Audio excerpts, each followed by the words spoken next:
Hello, hello! Samahan niyo ulit ako mag-food trip dito sa Food Club Manila. Ito ang pangalawang beses nakakain ako dito at never pa rin ako na-disappoint. Sobrang dami ng food choices dito kaya sulit na sulit yung binayad mo. Kaya dapat pag pumunta ka, gutom ka para hindi ka lugi. Itong fries at pizza talaga binabalik-balikan ko rin to. Meron silang salad station, taco station, meron din silang Chinese food. At syempre, meron din ditong Pinoy delicacies. Di yan mawawala sa mga buffet. At kung worried ka naman na hindi mag-enjoy ang kids, nagkakamali ka dahil may chocolate fountain sila, sweet corner, at mga cakes. And for sure, mag-enjoy sila dito. Meron din ditong halo-halo station, syempre di yan mawawala. At kung healthy living ka, meron ding fruit station.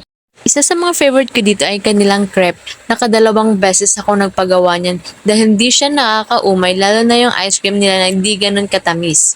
Meron din silang iba't ibang klase ng drinks, soft drinks, juice, at syempre may coffee and tea.